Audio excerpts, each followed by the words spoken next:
Oh, it is. It is. Hump Day episode, Wednesday episode of Donno Daily here on the 5 Reasons Sports Network. I am Alex Donno. It's getting to be that part of the week. I think like today's going to be the last day we're going to go super Mike McDaniel heavy and Dolphins heavy. Although I might be lying about that because he's got his introductory news conference tomorrow morning, so a lot's going to come out of that. But from tomorrow into Friday, I do want to start talking a lot more about the Super Bowl. Right now, I know that we cater to a largely South Florida or South Florida centric audience. Even those of you watching who are not necessarily from Miami, Fort Lauderdale, probably support the teams down here. It's why you watch me and why you watch us here on the 5 Reasons Sports Network. So there's a reason we've been so Mike McDaniel and Miami Dolphins heavy. And we've talked Miami Heat this week and Miami Hurricanes because Mario Cristobal keeps getting some big ones in here. But yeah, I mean, I am going to devote some time on Thursday's show and on Friday's show to talk more about the Rams and Bengals this coming weekend because I think it's going to be a really, really fun Super Bowl, and we're going to be getting and giving betting advice on that a little bit later on. So let me offer a huge welcome in to everyone watching us live, and even if you watch us on replay later on today, we welcome you in as well. Do us a solid. Smash the like button. Hit that thumbs up button. And if you haven't already, make sure you subscribe to the 5 Reasons Sports YouTube channel.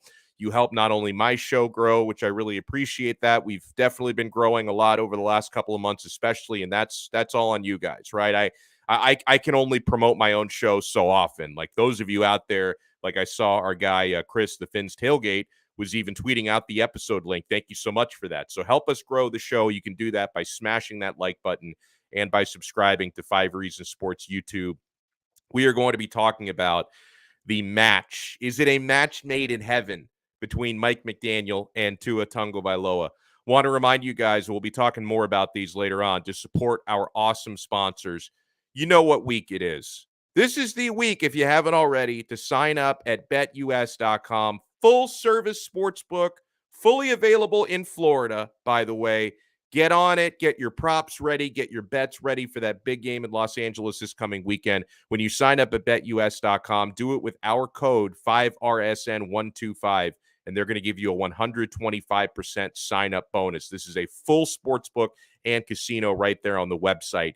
And if you're looking for a place to watch that big game on Sunday or to watch the UFC pay-per-view fight on Saturday night, which is going to be a good one, the Quarterdeck Seafood Bar and Neighborhood Grill, make that your spot. That is the official sports bar of Donno Daily here on the 5 Reasons Sports Network. Welcome in, Cap for Life. Welcome in, the Finns Tailgate. Welcome in, Alex M. And G.A. Kane fan. I saw him in the chat as well. And guys, not only when you get in here, smash the like button, subscribe to our channel if you haven't already. But please, if you're watching us live, utilize that live chat. And if you're not here live, leave us comments later on. I go through every comment that comes in on every video I do here on this channel. I go through and I read all of them. Now, we talked yesterday on this show about that video, one of many videos that the Miami Dolphins released yesterday. But the one that I'm talking about is Mike McDaniel FaceTiming Tua Tagovailoa from the plane. We're led to believe that's the first time that they've ever spoken. And that call, at least the McDaniel side of it, was captured by the cameraman on the plane. He told Tua, among other things, and by the way, I thought it was a really cool video.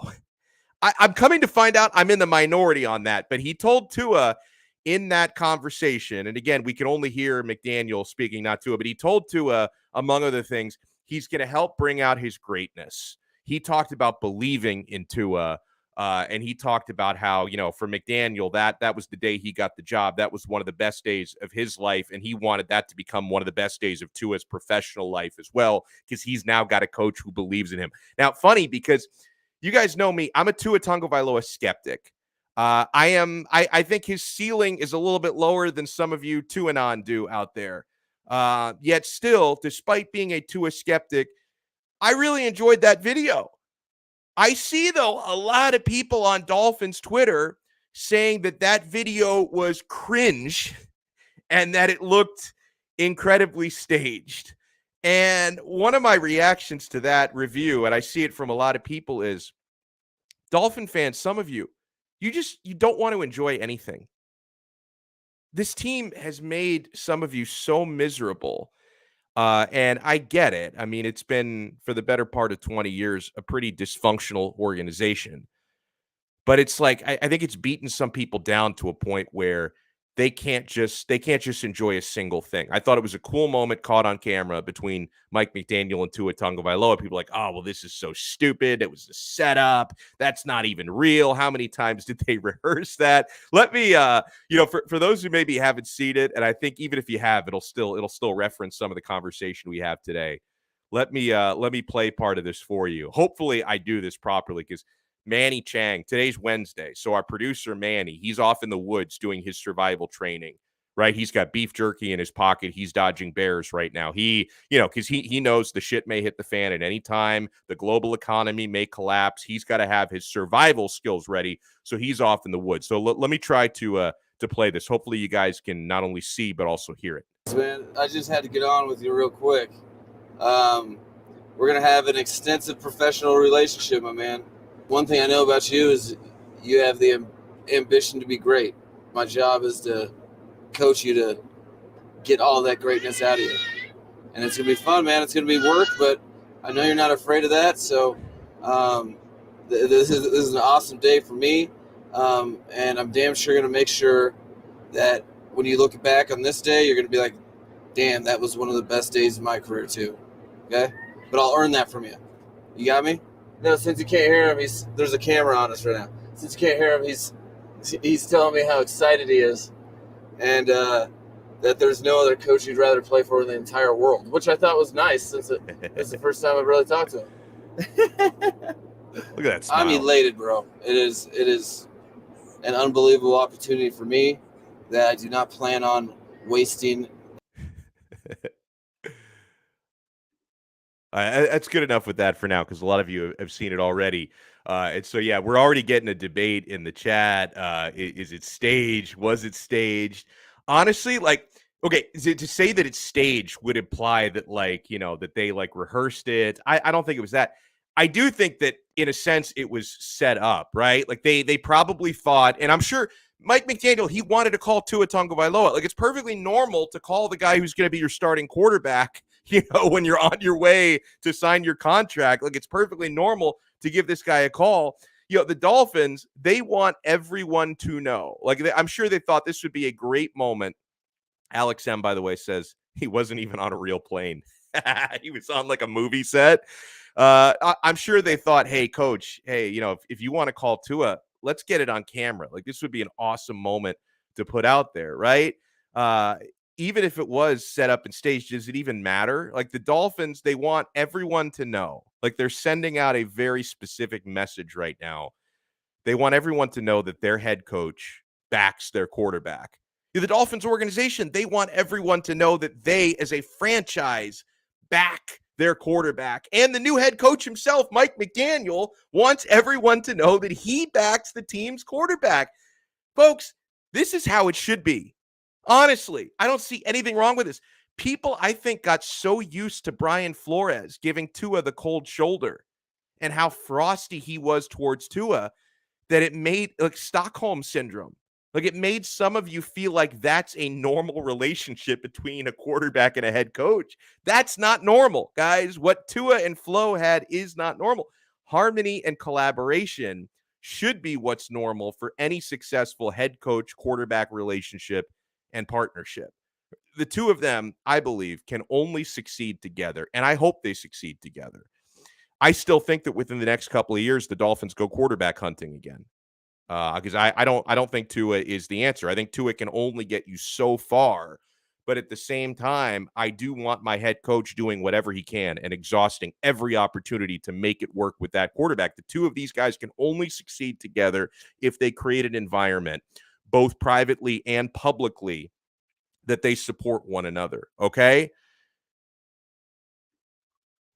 Facts. I don't know if he's saying facts to me or facts to someone in the chat, but I will take it.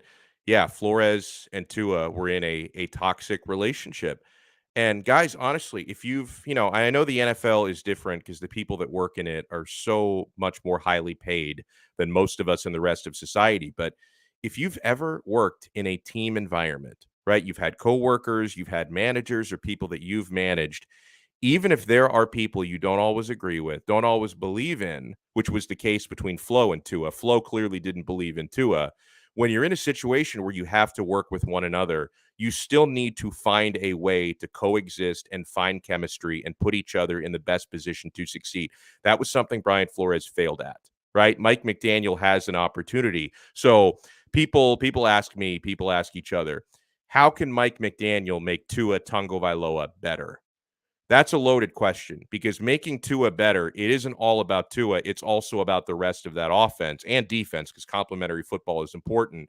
As far as like Tua's individual development, a lot of it is on him, the work that he does with his trainers, the work that he does with his quarterback coaching, the coaches that he has that work with him privately during the offseason. But, in the case of Mike McDaniel, there are some names being thrown out there. We'll talk about them on who could comprise his offensive staff.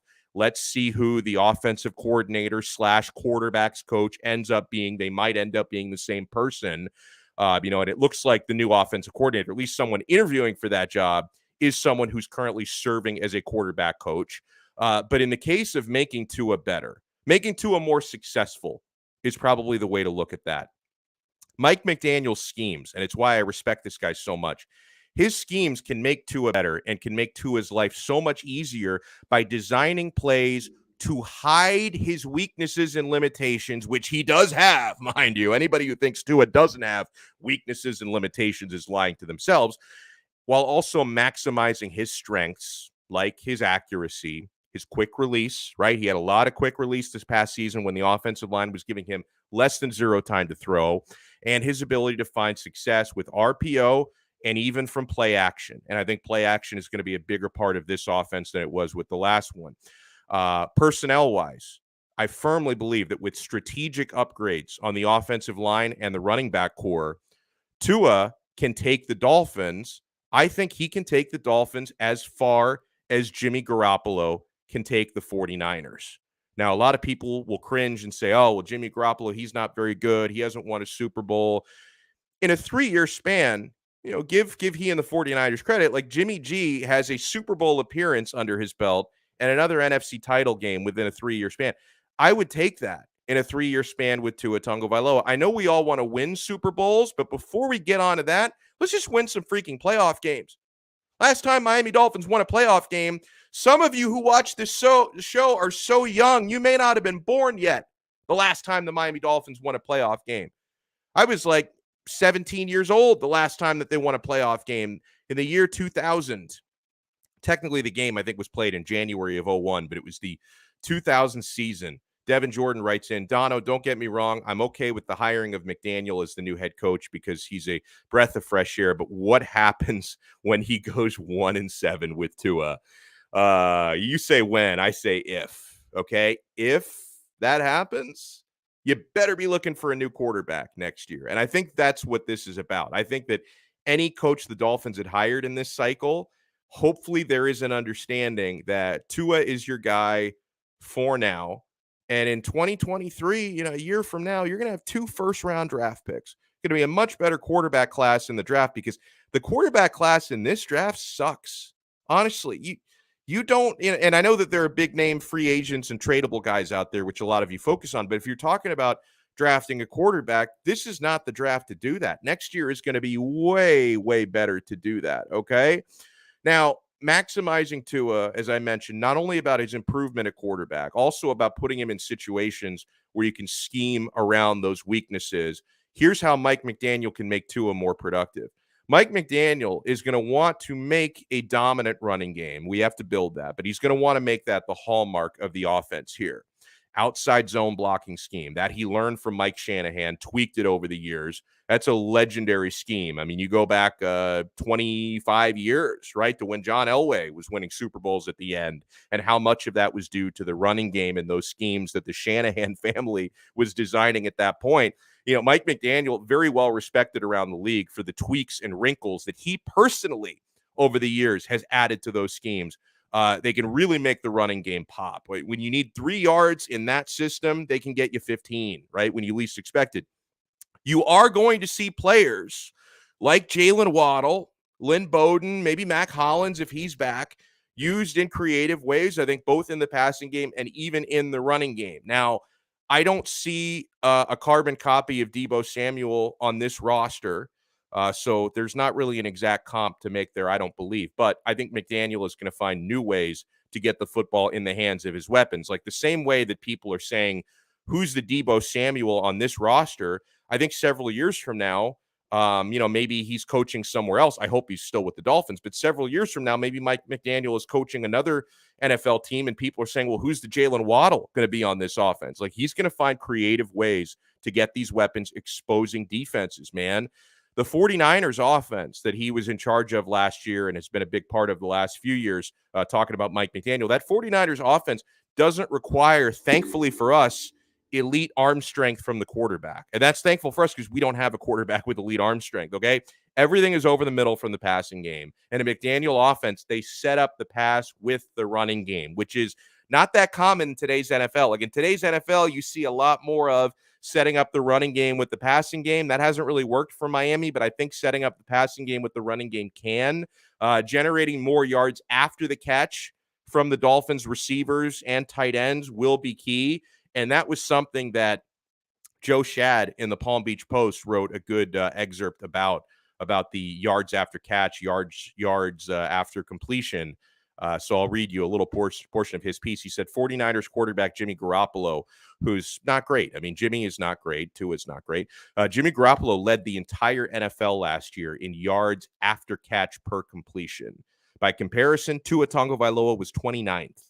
In this offense, wide receiver blocking is paramount, which is very true. So is tight end blocking, which could put Mike Gesicki's return in jeopardy. We'll circle back to that when Big John Studd hops in because I love his take on whether McDaniel coming in makes it even less likely that Mike Gesicki is back next year because I think Big John Studd and he's going to join us in about 6 minutes, by the way. He and I have both had our doubts as to whether Gesicki is going to be a Dolphin next year, new contract, franchise tag, or otherwise. In this offense, Joe Shad continued, there is a tremendous emphasis on ball location by the quarterback. And I think our quarterback can do that pretty damn well. And the receiver best positioning himself to gain extra yards after the catch.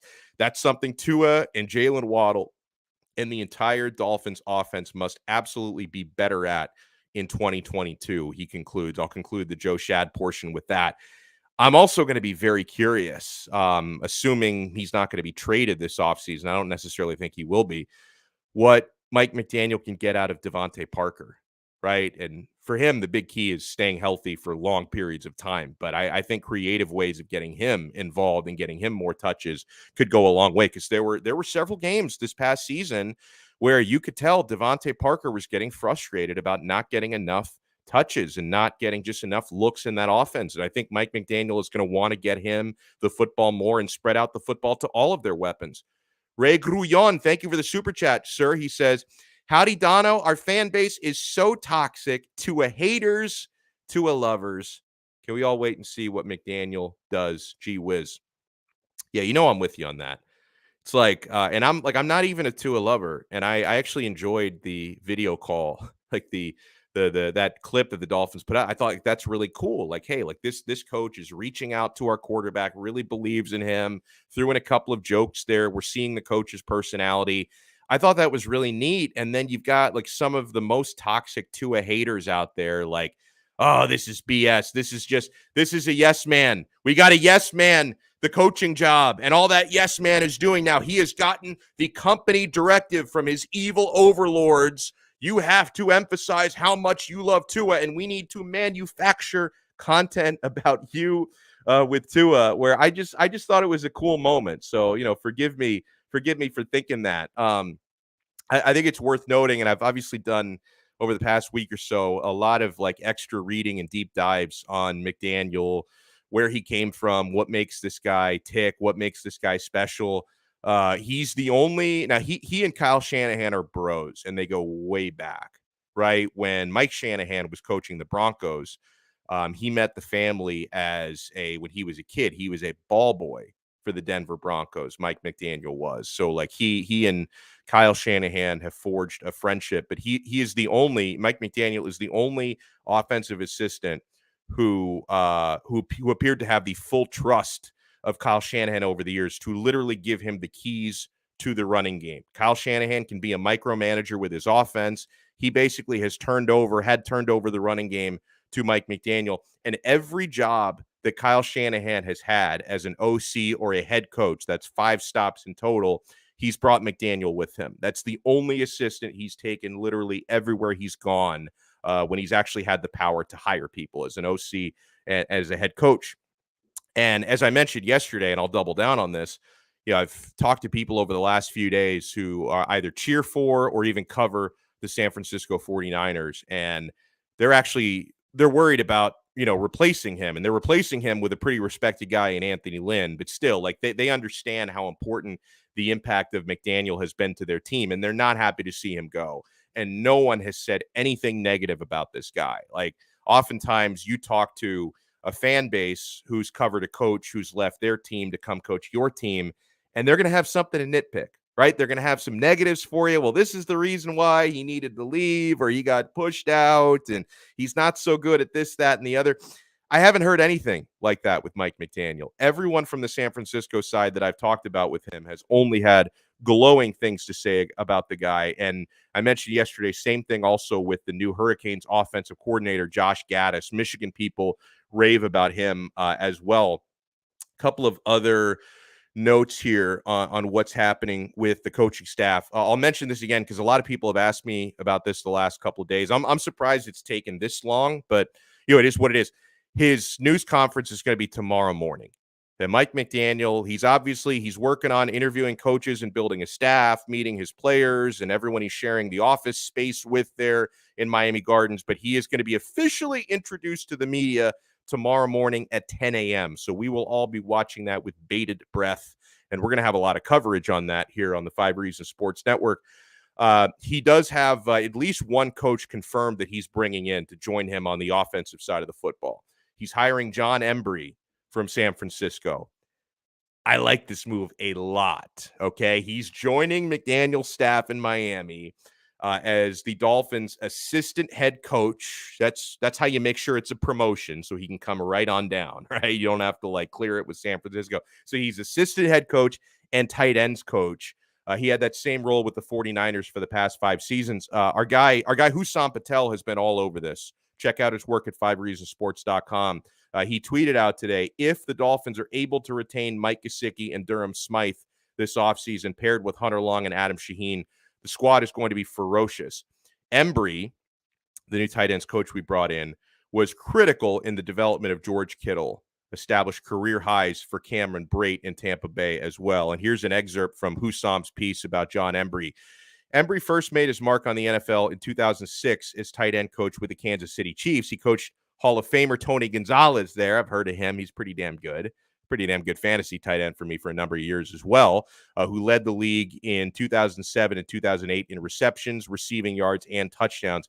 He then joined the formerly known Washington Redskins, now the Commanders, in 2010, where tight end Chris Cooley ranked second in tight end receptions.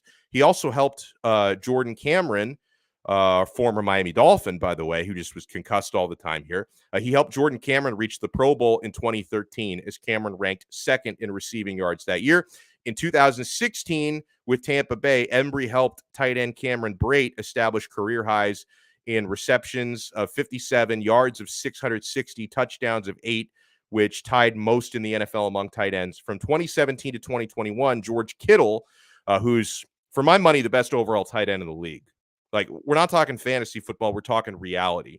George Kittle is the best overall tight end in the National Football League, and he was developed under Embry, who helped him earn All-Pro honors, 49ers franchise records for tight ends, PFWA, All-NFL, and All-NFC, and was selected as a starter in the Pro Bowl multiple times. And we're also interviewing. So Embry is coming in for sure, tight ends coach and assistant head coach. And we're also now interviewing offensive coordinator candidates. At least one interview has been confirmed. And that is, according to Josh Kendall of The Athletic, want to make sure I cite the proper source there, the Dolphins are going to interview Atlanta Falcons quarterbacks coach Charles London for their open offensive coordinator position. 46-year-old, just joined the Falcons staff this past season after spending 3 years with the Chicago Bears under Matt Nagy as the running backs coach. But he's most recently a quarterbacks coach. So you have to wonder if he gets the gig, is he going to be OC/quarterbacks coach? Now, either way, this is good news. Why is it good news, you ask? Let me tell you why it's good news. This guy comes in. That means our clown car of offensive coordinators is back to the circus. We can get rid of Godsey. We can get rid of Studesville. Reportedly, we've already gotten rid of Charlie Fry. Like anybody who was responsible for calling plays last year, send them to the fucking moon. Just get them out of the atmosphere. I don't want them elsewhere in the NFL. I wouldn't even want to subject the New York Jets to this sort of coaching. Like, send these guys to another galaxy if you can. Can we call up Bezos? Bezos has that craft that can take people away from the Earth's atmosphere. Can we take Godsey, Studesville, Charlie Fry, and put them on Mars? Can we do that? Maybe I wouldn't mind if they went to the Jets. Just saying. Like, I wouldn't wish it on my worst enemy, but if my worst enemy is the New York Jets, I probably would. Now here's we're going to bring on, by the way, in a couple minutes, our guy Big John Stud, who's in the waiting room, and he is eager and raring to go. Let me just ask one last question here to the chat before we bring in Big John Stud. And yes, thank you, Indeed. Please, everybody be like Indeed and hit that like button. We're on a nice hot streak the last several shows of at least 100 likes per episode. I want to make that the bare minimum. I don't want, like, a few hours from now, when I pull this video back up on YouTube, I don't want to see like 60, 70 likes. I want to see like 150, 250 likes. So let's smash that like button and make sure you subscribe to our channel, guys. Now, I was watching this morning, watching my guy Omar Kelly and my other dude, Dave Hyde, on X's and Omar. They brought up an interesting point. I wasn't aware of this, or at least I didn't realize it, right? Because I was following the Dolphins coaching search really closely, and I wasn't following any of the other vacancies nearly as closely as I was following the Dolphins. They brought up that, okay, so in this cycle, there have been or had been 9 head coaching jobs open in the NFL. And Mike McDaniel only actually interviewed for one of them, and that's the Miami Dolphins. And 1 for 1, he gets the job. So he only actually interviewed for one of the 9 vacancies out there. And they asked the question, and I think it's a decent question. I have a pretty clear answer to it, but they asked the question, is that a red flag? Like, do you consider that a red flag on Mike McDaniel that the Miami Dolphins apparently were the only, at least, I would imagine he's not going to be turning down interviews, right? Like, I was going to say the Miami Dolphins were the only team that reached out to him. I find it hard to believe he was, if other teams had reached out to him to interview for their coaching job, I find it hard to believe he would have said no, because then you're just limiting yourself. So the Dolphins apparently were the only team that wanted to bring in Mike McDaniel for an interview. Honestly, I don't see it as a red flag. Oh, am I drinking the Kool-Aid? Does this mean I'm drinking the Kool-Aid? But no, honestly, I do not see it as a red flag. And I'll tell you why, man. The NFL coaching carousel is so stale every year. And you have so many retreads, so many, unfortunately, unrealistic candidates who are either brought in, to check off quotas like the Rooney Rule, which does get very much abused. And then sometimes you bring in a guy who's not black, very white guy, like Kellen Moore, who I think was getting interviews, including down here, because you think, hey, this guy's not ready to be a head coach yet, but he might be in the future. So let's kind of plant the seeds and interview him now, just in case there's an opportunity down the road, right? So to me, like, the NFL coaching carousel gets so stale and so uninspiring. Like, the names are usually so predictable, and they're retreads. People like, Brian Daboll, okay? And you guys know I'm not just saying this now because he's not here and he's in New York. I was not a huge fan of Brian Daboll because, okay, why is this guy suddenly a hot head coaching candidate? Because he's had a ridiculously good quarterback the last few years. He's been riding the coattails of Josh Allen. And some people will say, well, he's the reason why Josh Allen is so good. Well, what is Ken Dorsey, chop liver? That was the quarterback's coach who was actually working hands-on with Allen for the last few years. So, certain coaches are either going to get interviews because they fill off, they fill out various quotas, or they're the same retreads you see over and over and over again. I don't mind the Dolphins thinking outside the box. I really don't. And it's not like Mike McDaniel isn't widely respected. Like, it's not like this is so far outside the box that we're like, wait, who's this guy? Why are you bringing in this guy for an interview? No, I mean, you hear the way Sean McVay talks about him. You hear the way, Kyle Shanahan talks about him, and Robert Saleh of the Jets, who worked with him in San Francisco, and NFL analysts who actually, the ones who pay attention, because, man, yesterday on Fox Sports 1's Undisputed, dude, cringe. Skip Bayless and Shannon Sharp, like they did a segment on Mike McDaniel, and neither of these guys had any clue who he is and what he does. It's like, you're both making seven figures. You're making seven figures to be on TV every day and talk about football. Your show is like an hour long. It should be like 3 minutes long because it's garbage, but your show is like an hour long. You get paid seven figures to talk about football every day. Google from time to time. Like, you've got a 5-minute block where you're going to talk about Mike McDaniel coaching the Miami Dolphins. It might help you to know a little something about the man. Like, honestly, like, it might help you to do a little bit of research. So this guy, for those who actually pay attention, Mike McDaniel is widely respected for the work that he does designing plays in the run game and all he's learned from that Shanahan coaching tree, because these guys are like Jedi Knights of the outside zone blocking scheme. Like, it's like reading the Matrix, the way that they speak that language and can tweak it and improvise it. And when it comes to making those tweaks and improvisations, Mike McDaniel, I'm led to believe, is better at that than probably anyone who has tweaked it since Mike Shanahan created it, or whoever he stole it from. Because I don't know if Shanahan created it or he improvised it from somewhere else. So this guy is widely respected, and I see no problem with the fact that that the Dolphins were, the only team or the first team to bring him in for an interview. I have no problem with that. And Chris C says, Vic Fangio, please. I would love that. And it seems like Dolphins defensive coaches are starting now to take interviews with other places. That might tell me the Fangio thing is going to be a reality. I trust him to run my defense, Vic Fangio. And I also like the fact that he's an elder statesman with head coaching experience. So this would be what Jim Caldwell was supposed to be for Brian Flores. Except Caldwell, I think, figured out pretty quickly, don't want to hitch my wagon to this clown. Okay? So Vic Fangio, if Mike McDaniel can actually get along with him and coexist, great to have an elder statesman with head coaching experience on your staff. Just unlike Flo, you don't have to feel threatened by having like actual alphas and good people on the staff. Let's bring on our guy. Oh, Mickey Harrison's Dolphins 2020. Let's start the campaign. Big John Stud. Can we get Mickey to buy these Dolphins, bro? Listen, bro, I've been on the bandwagon since the shit dropped. And I've had it written. You should ask Chris from Finn's Tailgate. Listen, the only owner in the last 20 years to give any Florida teams any stability is Mickey Harrison. Look, if Mickey Harrison bought the Dolphins, you would buy season tickets and you don't even go to the game. That guy is amazing.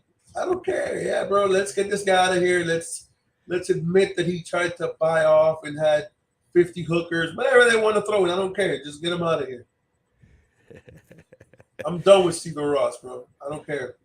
Oh, man. Yeah, and I said this on Monday's show, Big John Stud, that I just, as someone who not only covers the team, and it gets exhausting when you're covering negativity, but someone who cheers for the Miami Dolphins, it was refreshing at the end of the week to get this McDaniel hire so I can actually talk about something a little positive and not talk about, bribing coaches to lose and all this other stuff that's going on. Like, How happy were you? Like when the McDaniel news dropped, and I know you're a big fan because I've spoken to you privately since he was hired. What were your did big I tell you? I kept telling you, Mike McDaniel.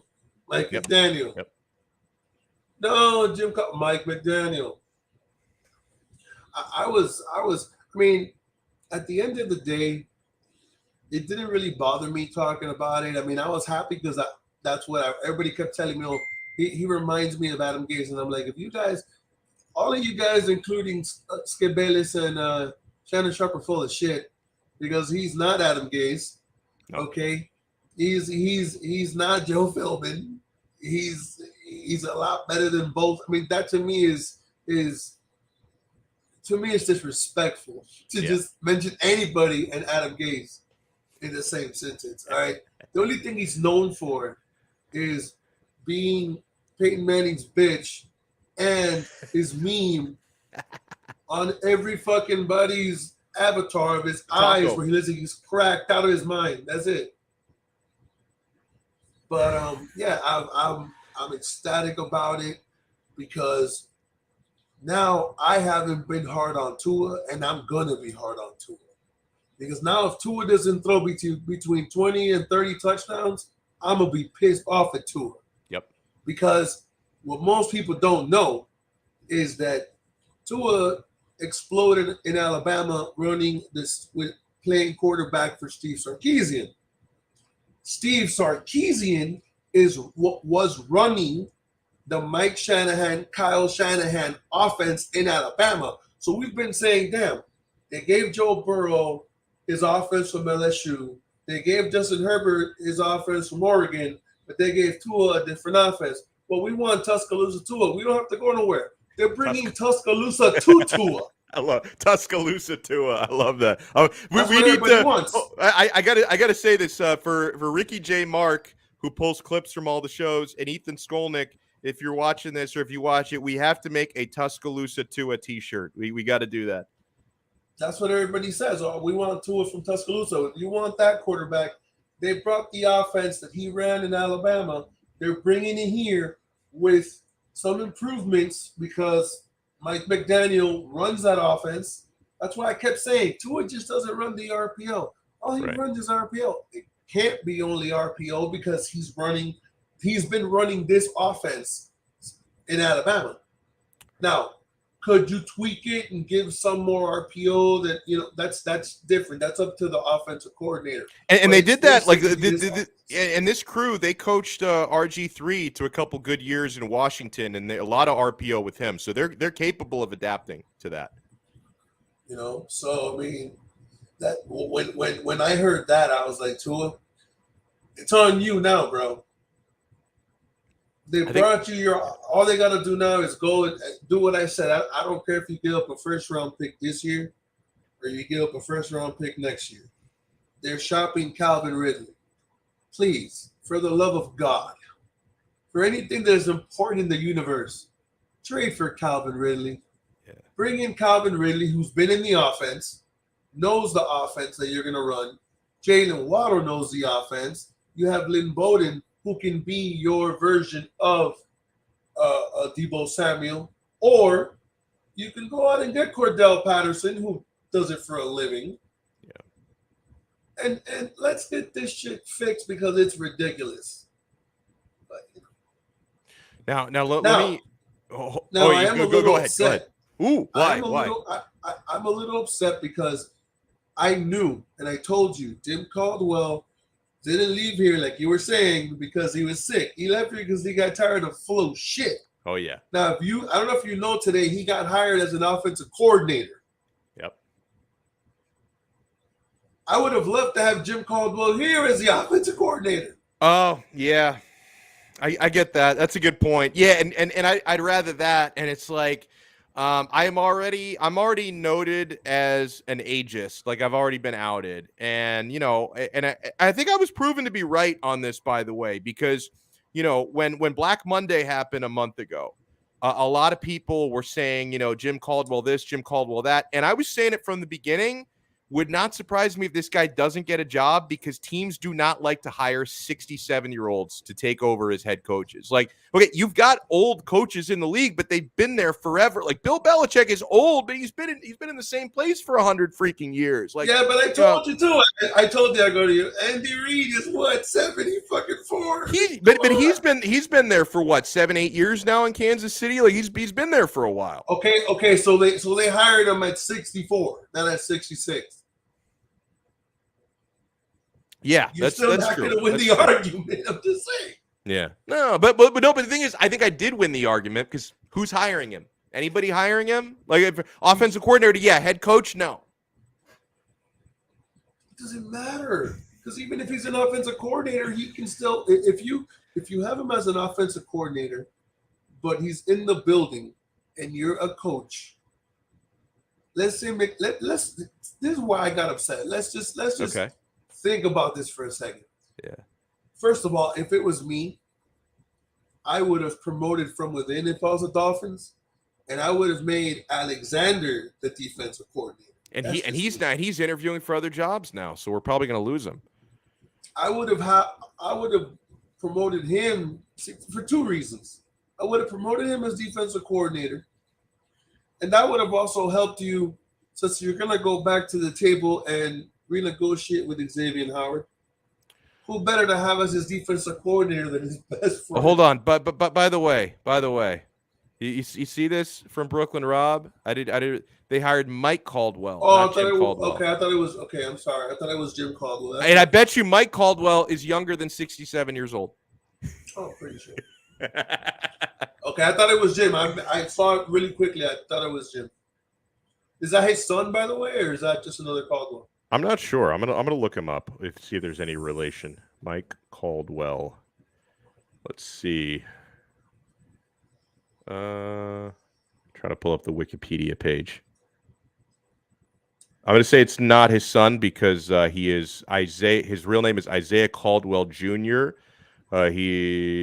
He's a defensive coordinator. He's not even an offensive guy. Defensive coordinator now for the Jacksonville Jaguars, DC. So no, I don't think there's any unless he's like a nephew or something. I don't think there's any relation to Jim. He has been the inside linebackers coach for the Tampa Bay Buccaneers for the last 3 years. But regardless, let's just think about this for a second. If you would have had Mike McDaniel as head coach, you would have had Nick Bangio, like everybody's saying, as defensive coordinator. You would have had Jim Caldwell, offensive coordinator. You have all the experience that you need. Like McDaniel, concentrate on being the X's and O's genius. You've been revamp this offense, give us a running game, do what you want. We'll take care of A and B, and you can just do this. And you would have had the one thing that Brian Flores never did. He's not going to micromanage. Everything would have been good. Yeah. Okay, now I've been wanting to ask you this all day. You know, knowing the scheme that the Dolphins are likely going to run offensively, is there any fit for Mike Gesicki? Because he can't block. Like, is there any fit for Mike Gesicki, or does now McDaniel coming in, does that just make it more likely Gesicki is not going to be a Dolphin next year? Look, I have told you before, and this is even more of a reason. Either he decides to block, because I mean, blocking is to me more about desire. It can be technique, but you have to want to do it. Okay? They took, you know what I'm saying? So at the end of the day, they took Alexander. Yeah, Jackson. They took our defensive back. They're not stupid. That's why I would have promoted him. Yep. But at the end of the day, you know, Gesicki to me, it's technique, but it's also desire, you know, to a point, and he's never shown any desire to block anybody. I mean, he's the most diva tight end I've ever seen in about diva tight ends in the history of football. I think he blocked 3 guys last year, and I couldn't believe every time I saw it. But if it was me, there's no way. I mean, I have an idea, and I've been saying it. Me and EM have talked about it since last year. You know, take Mac Hollins, have him bulk up 10 pounds, put him at tight end, and have Hunter Long run the other side. Yep. You have Hunter Long and you have him, and both of them can get open. And they can't be covered. He's too fast to be covered. And receivers, there are a million of them.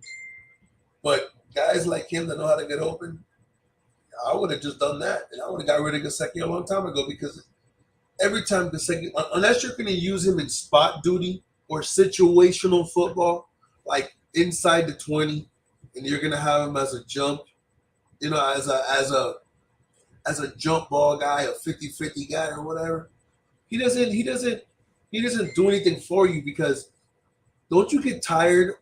This is why play action pass doesn't work for the Dolphins. Yeah. When Mike Gesicki's in the game, you can play fake all you want. The opposing team knows it's a pass. You're playing 12 on 10. That's like in basketball when you were playing with the Bulls and you had Dennis Rodman. You're playing 4 on 5. Every time he would score a basket, he's putting hands in the air because it was a miracle he scored. Not because he couldn't score, he just didn't want to. Right. You get tired, and you can't play football that way because he's giving away the play every time he's on the field. So no, I don't want him. If I could, I would take, like I said, that to me would be the easiest way to get it done. Go get a receiver, no matter where you want to get him from. Okay.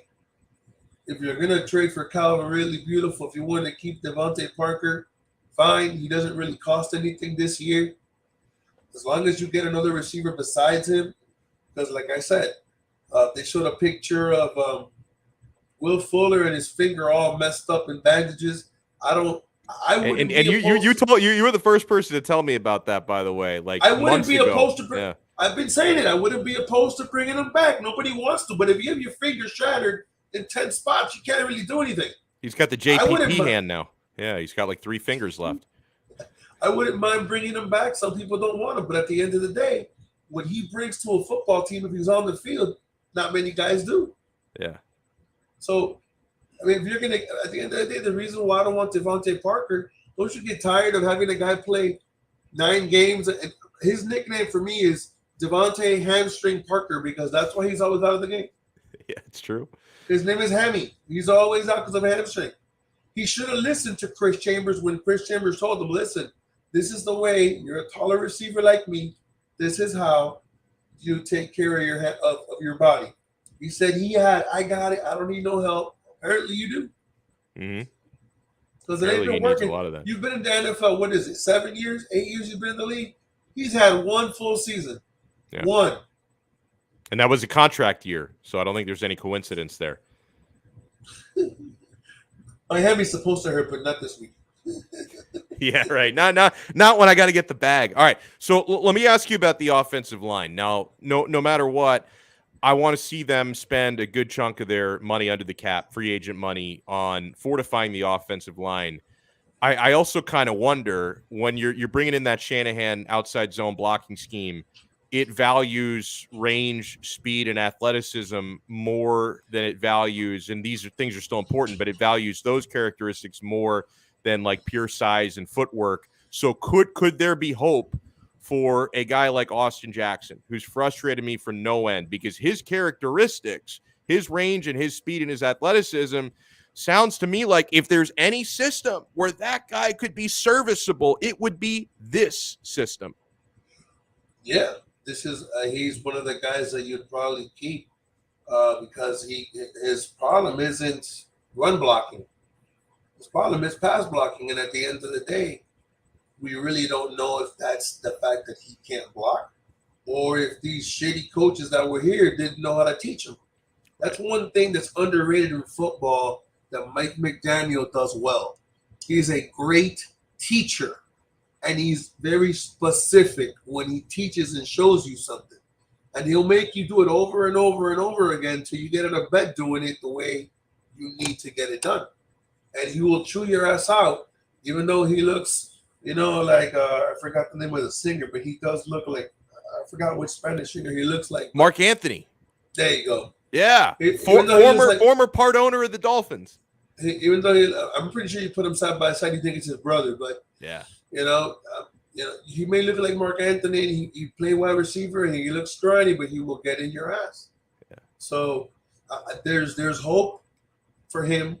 I think Austin Jackson and Robert Hunt are the 2 guys.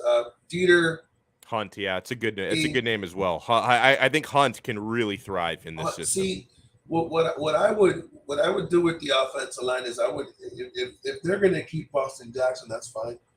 But I would keep him at left guard. There's no way I'm putting him at left tackle. I would teach him to play left guard. I would bring in Armstead to play left tackle. I would take Jensen as a center. I would have Dieter as my swing, and then because I don't want to see Jesse Davis ever again. My daughter literally shitted on Jesse Davis the other day. You know? And who I like is Robert Jones. He played the last game against the Patriots. I would put him at right guard, and I would put Robert Hunt at right tackle. I've always wanted to keep Robert Hunt at right tackle. I mean, he may be an all-pro right guard, but if you're an all-pro right guard, that means you're an above-average right tackle. And I trust Robert Hunt to keep Tua's blind side clean more than I do Robert Jones, unless they're going to spend more money and get a right tackle. Yeah. What about at running back? Because they need more at that position as well. I wouldn't mind not seeing any more of Gaskin. I know you are very high on Philip Lindsay. I wouldn't mind keeping him around. Obviously, Duke Johnson I'd like to keep around, but they still need more. Like, would you like to see a Mike McDaniel reunion with Raheem Mostert? That would be good. That would be. I wouldn't mind seeing that. I mean, the one thing people don't really realize is that Philip Lindsay, that's what they ran in Denver. So that's what he's used to. When he got his 1,000-yard Pro Bowl season, they were running basically, this type of running game. So I mean, it does fit him probably more than him and Mostert more than everybody else. I'm still. I don't know how effective he'd be in that in this role, but I would still love to see Mark Ingram on the Dolphins. Just if you're gonna throw a pass and somebody has to block, instead of Philip Lindsay. I just love. You know what? Sign Gore. I don't care. Bring back Gore. He's 80. At least we know Frank Gore can block, bro. Yeah, he can't box, but he can block. Yeah. That was messed up, bro. Yeah. You should have never let that man put in a prayer box. Nope. I would love to see if they bring in Mostert but who knows? We might get him just because he knows Mike McDaniel. We're probably gonna get him on the cheap. I don't think he's gonna cost that much money if we do get him. I don't see an issue with that. Goodbye, Gaskin. I'm sorry. May God bless you. Thank you for your 15 juke 3-yard runs, but no. Sorry. You did more than we expected as a 7th round. I mean, who knows? He might be good in his offense, but at the end of the day, he can't block. No, he can't. Yeah, It's like Gesicki. It's like Gesicki. When they ask me who would you want at tight end, I'm like, I'm not going to draft one, and we're going to keep Matt Collins at wide receiver. I would have Hunter Long, and if I was going to get one out of free agency, I would take O.J. Howard. Yeah, from Tampa Bay. That could be a good fit in this scheme. Yeah, for sure. And he's run the offense. He knows it. Yeah. He was with Tua. I mean, we're not trying to make an all-Alabama team for Tua. It just so happens he played at Alabama. Yeah. But he played in the offense. Yeah. By the way, I found this question to be funny because there's a 6 degrees of separation with the Dolphins here. He says, Tony 2 times, is there a particular O-line coach that stands out and that could make the best impact in Miami? You know what's funny? The 49ers O-line coach is Chris Furster, who is the guy that the Dolphins fired a few years ago for snorting white powder off of his desk. He's never coming back here because I don't see how Stephen Ross, he can't, he's doing really well. He's doing really, really well since his disgraceful exit in Miami. Unfortunately, Stephen Ross cannot bring back a guy he fired for allegedly snorting cocaine off of his desk 4 years ago. So that's one reunion we're not going to get. Why not? You were going to play Flores to lose. What's the difference?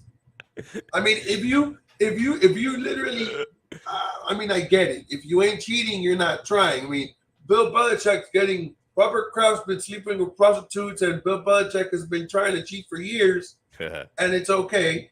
That's why I don't really get mad at Stephen Ross for the whole boat thing. I Mike Munchak is one I would love Yeah. to bring in. That's a good one. He is great. But if you're gonna, if you can try to pay off Flo for losing, and it's semi-okay, why can't you bring back a guy who had a drug problem and he's doing better? So people don't have the right to rehab? I mean, I'm just saying, I don't know. I mean, think about it this way. Shit, Ray Rice knocked out his woman. Yeah. Then he spit on her, and women were still saying free Ray Rice. Women were trying to get him back on the team. We can forgive that. Shit, I'll forgive snorting a line over knocking out a chick, dropping her. That's a good. Honestly, that's a really good point. Like, isn't that better than domestic abuse? Like, snorting cocaine off your desk, not nearly as bad. I mean, weren't we trying to forgive Deshaun Watson for supposed sexual misconduct with 23 women? Yeah. Snorting coke is worse than that. I mean, not in my book. We know it's alleged, okay, but still, come on. Even if it's alleged, okay, he's not guilty. He was caught snorting the line of coke. I get it. Yeah. We just the only alleged part about it is we just don't know what it was. Like he was snoring. Like we can assume what it was. I don't think it was tested in a lab, but he was snorting powder off of his desk. I don't think it was a pixie stick. Okay. Oh my God, that was hilarious. Pixie stick. What were you doing? Pixie dust. Yeah, snorting pixie sticks. Why not? Everybody does that. Everybody does it. Listen, it was codeine, okay, and my back hurt. Right. I was really trying to get rid of the back pain faster.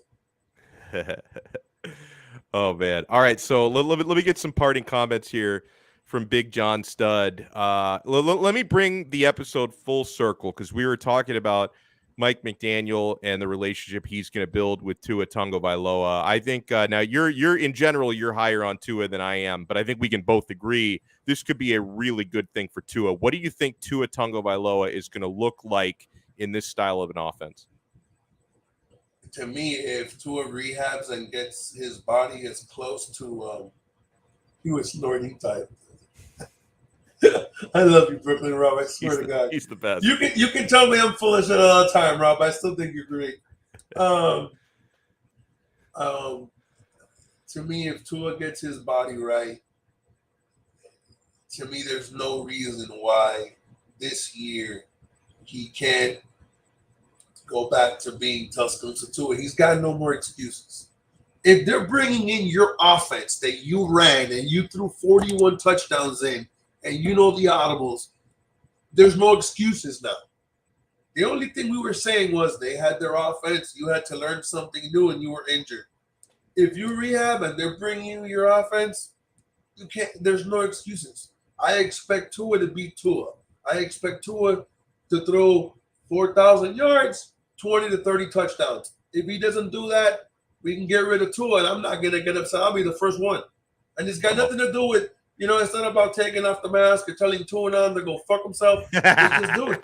Dude, either put up or shut up. Yep. And I think that me seeing everything I've seen from Tua, whenever they doubt him and you put him against the wall, he comes out swinging.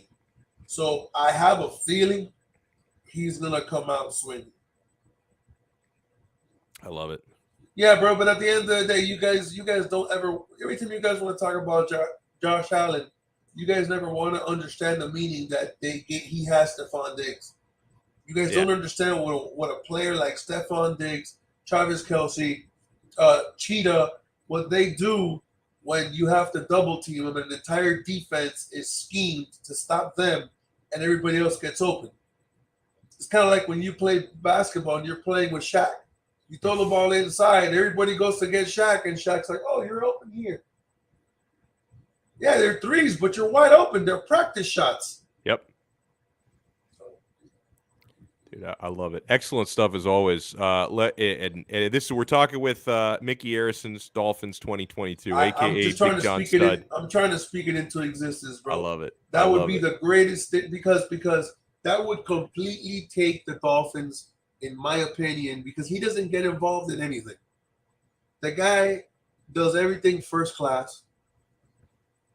Ever since he took over the Heat, he could literally sit with 32 owners and go, how many championships do you guys have in the last 20 years? Oh, that's right. I got 3. How many of you guys got 3? And nobody could say shit to him. Nope. I mean, except like the Spurs owner and Warriors owner, but yeah, for the most part. No. I'm talking about NFL. If he purchased the Dolphins, I see what you're saying. He could walk into the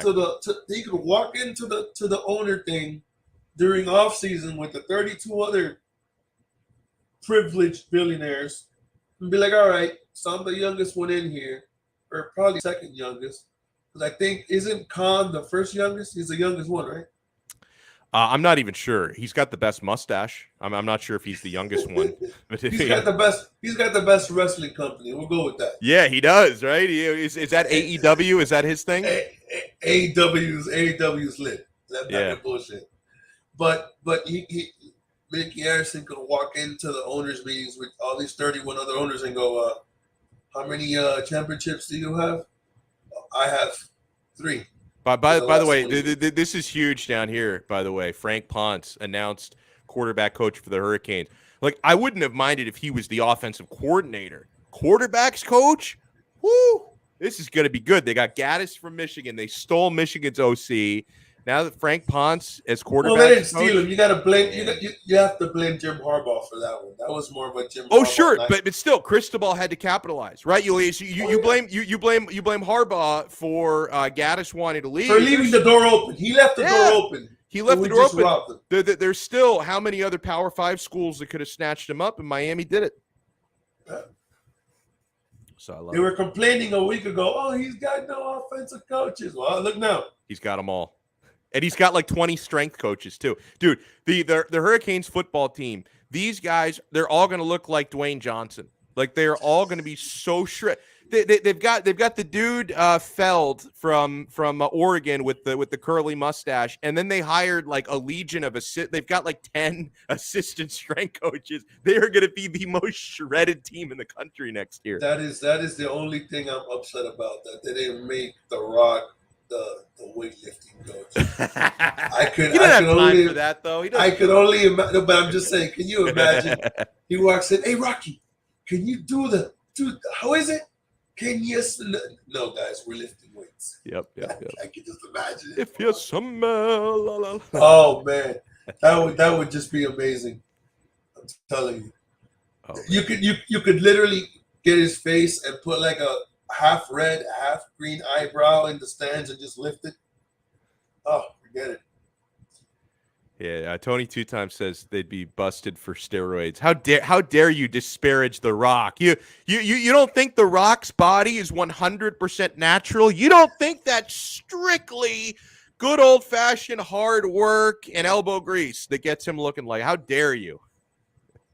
That guy looks out of hand, bro. He does. I don't even know how he puts on shirts. Dude, his muscles have. Oh, he's like, bro. Like his T-shirts are probably custom made. He's like, where do you get a size like that? Because like if you wear like a regular like 5XL, it's just made for a fat person. It doesn't fit right. Like he's got it like where it's 5XL on top and then like large on the bottom. Like he's got to have those specially made for sure. Well, I got to let you run because I got to go in a minute. Let people know. Are you going on the Finn's Tailgate show this week? You doing any shows? I should be. I should be going on. I think today's Wednesday, right? Yeah, I'm on here. Yeah, every Wednesday I'm on here, then I'm on there. Yeah, what a day. They'll catch me. Are you guys gonna be doing anything, you and Chris? Yeah, I think we're gonna do something this Saturday. By the way. Okay. Yeah. So that should be good. We can find. Oh, Friday. I didn't even. Oh wait, what time? Now I gotta look at my Friday schedule. Oh yeah, maybe that works. I'm not even sure. DM me again, Chris. I'm gonna put Chris out there just for fun. At least he won't have you waiting for a link that never came because the StreamYard gave him the wrong time. Oh no. I was sitting up here for like an hour. We were laughing. Yeah, Chris, I put you out there, buddy. Love you anyway. Oh, Yeah, man. that shit was funny. Okay, no, it is Saturday. I was gonna say I thought we talked about Saturday is gonna be good. Huge shout out, Big John Stud 136 on Twitter. Thank you so much, man. Enjoy your show tonight. We'll be talking soon. All right, man. Love you. Be safe. Thank you Hey, so tell much. Luke I say hello. I will. My kid. He's loving life and he's living the dream. Surrounded by love 24 hours a day, and that's all any kid should expect. I'll do some shout outs in a minute on the live chat. Want to remind you guys, the Quarterdeck Seafood Bar and Neighborhood Grill. Bros, make this your spot to watch every Heat game, every Panthers game. They got TVs covering every wall. There's a big game on Sunday coming up in the National Football League. You're looking for a place to watch that?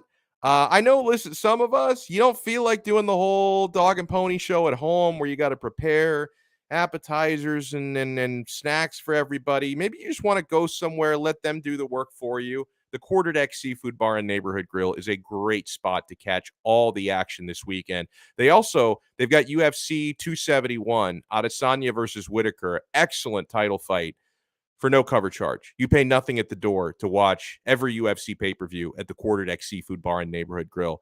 The seafood is so good, guys. I love the fresh mahi-mahi, the poke bowls. The sushi is so excellent there at the Quarterdeck. The burgers and sandwiches are awesome. They have 2-for-1 happy hour all day, every day. The 2-for-1 drinks literally never end. That drink special is eternal. So if you want to find the location nearest to you, peep their menu before you go.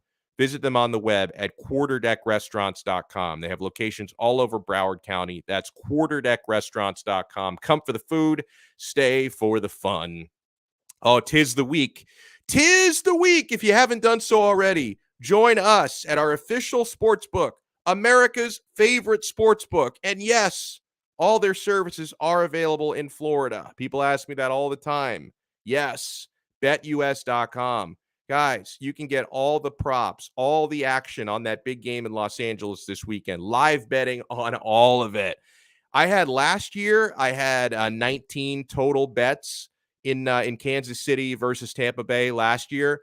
I'm going to try to get like 30 different props. Like I'm going to try to crack the 30 mark. I'm going to bet the coin toss. I'm going to bet the over-under on the national anthem. I'm going to bet all like the various props on who they're going to mention throughout the game. We'll talk about some of those the next couple days on the show, by the way, because the props are crazy.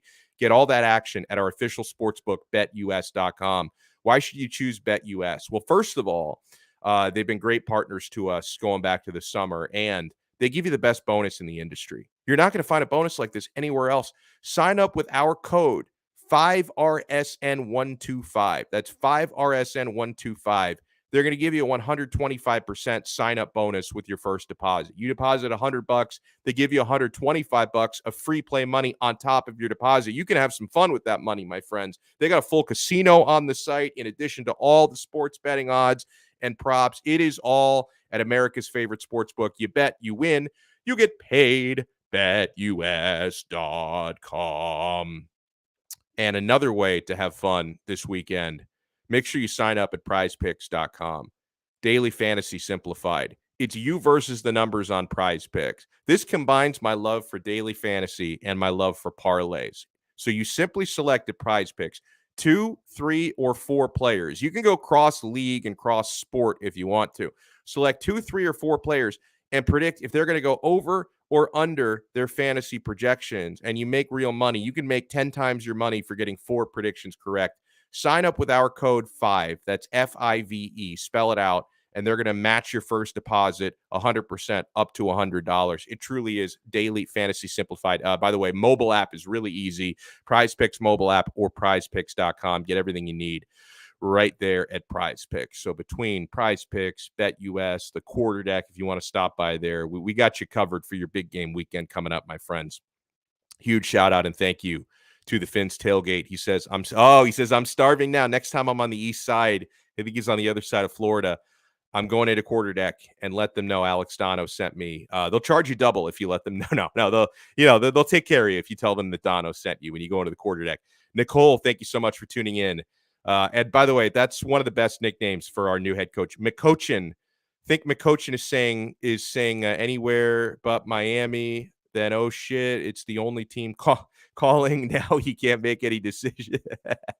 So you think it is a red flag that was the only team that he interviewed with? I don't, because I think it's an out of the box hire, but in a good way, and he's very well respected around the league. Adesanya, thank you so much. Oh, thank you so much, Shake Money. Great stream. I appreciate you. Alex M said I got Adesanya again by KO. I'm leaning to Robert Whitaker, if I'm being honest here. Vaughn, thank you so much for tuning in. Let's see. I want to try and Barney. Oh, thank you so much for tuning in. Oh, like the old Neil Rogers bit. DP, thank you so much for watching. Mr. Miami 305, we appreciate you taking some time. Indeed. Whatever happens, Dolphins better leave the draft with punter Matt Araiza. Let's get some punters in here. That's exactly what we need. Brooklyn Rob, thank you so much. I think mush body is 100% natural. Thank you, sir. To be fair to me, to my physique, I am down 38 pounds now, I believe, since October.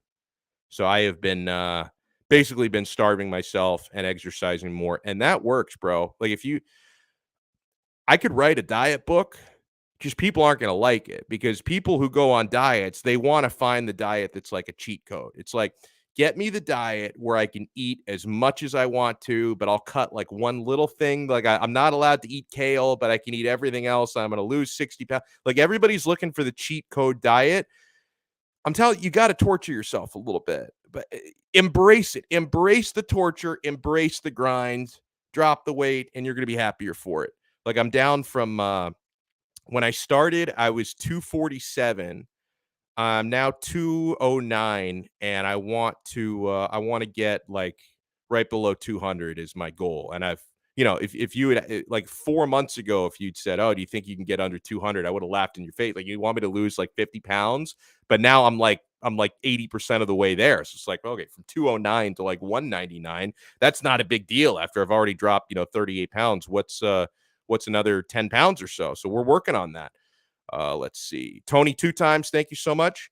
850 Kane, thank you so much. And we'll talk more about Cristobal's coaching hires tomorrow. I do want to devote more time to the Canes on tomorrow's show.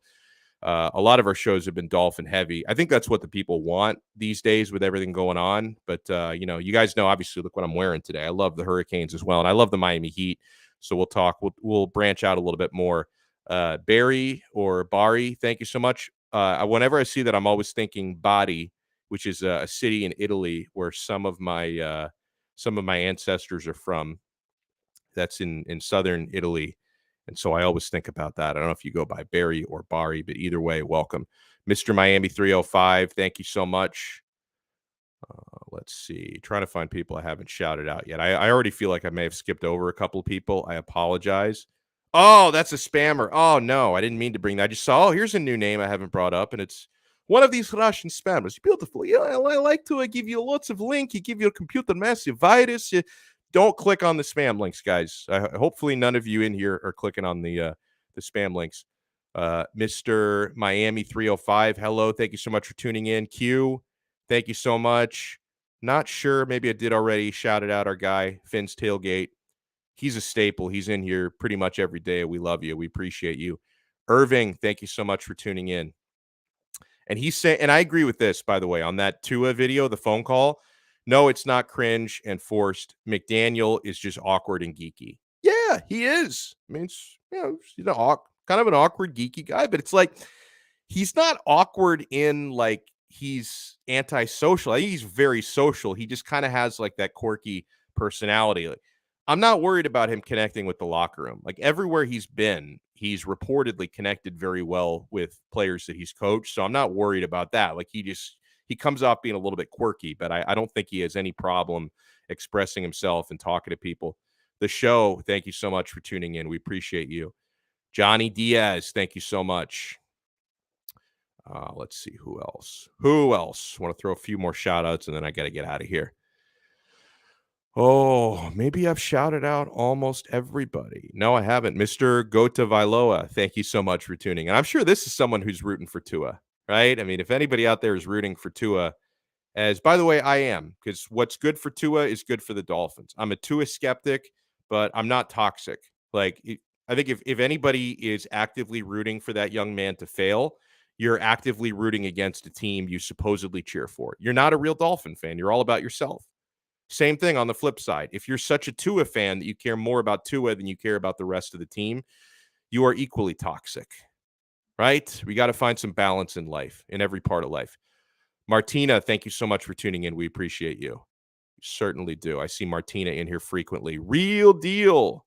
Thank you so much. And I think he went to Jacksonville, is what I was seeing. Gerald Alexander, who leaves the Dolphin staff to join the Jaguar staff for a promotion, which is unfortunate. Roy, thank you so much for tuning in.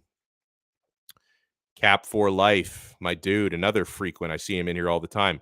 Joseph Rodriguez, thank you so much for tuning in. Shake Money, thank you so much. Ray Grullon is another one of my guys. Ray has been commenting on my videos going back to Onside Radio last year. How many of you, by the way, I would love to know, outside of Ray, and I think Cap for Life watched me on Onside as well, which was a really cool project, by the way, short-lived. They only kept us operating for about 8 months. We were doing all the shows from Inter Miami Stadium, and it was owned by Inter Miami, and I thought it was really a shame that they didn't give us a chance to really spread our wings there. But like, how many of you watching this also listened to and watched me, Big O, Kai Chen Chisholm, Toast, Ethan Skolnick had a show there for a while. How many of you, because I know a lot of you knew me from QAM, which is great. I mean, obviously, and I'm still with them, by the way. I do some stuff for them. Like on Friday, I'm hosting the Hawk and Crowder show. So I still do a lot of stuff with QAM. A lot of people know me from there.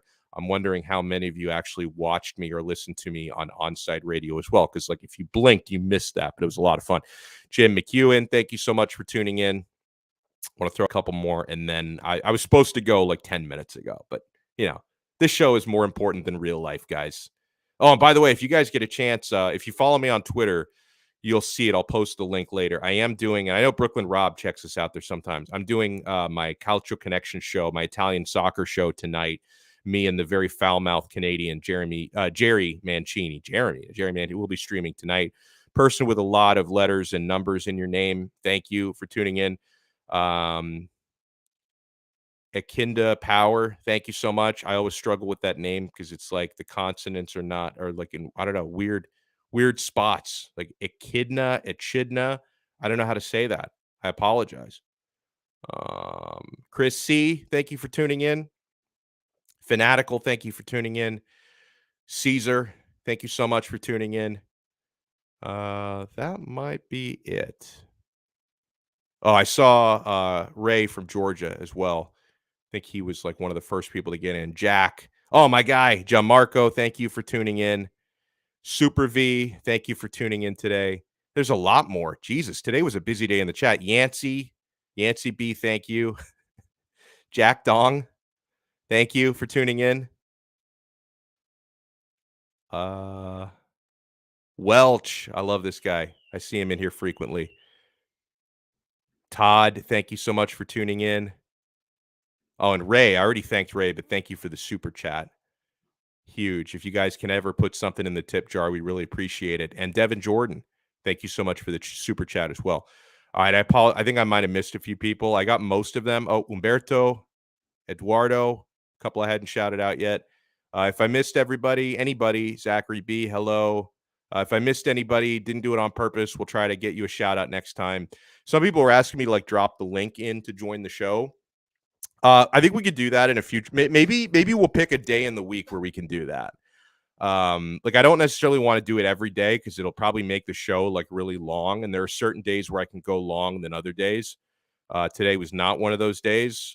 So maybe we can pick like one day a week where I can drop the link and I'll kind of do it like I'm taking. And I know our guy, G.A. Kane fan has suggested I do that before. And I finally figured out how to do it because I wasn't sure like technically how to make that work. I think I know how to do it now. So maybe we can pick a day of the week where we can drop the link and let some people get in there and chat with us. It'll be kind of like opening up the phones on the radio. So we will consider that In the meantime, support Quarterdeck, support betus.com, support prizepicks.com, support our channel. Make sure you subscribe to the 5 Reasons Sports Network here on YouTube, and make sure you hit the thumbs up button, the like button on this video, and we will talk to you guys again next time on another episode of Donno Daily on the 5 Reasons Sports Network. See ya.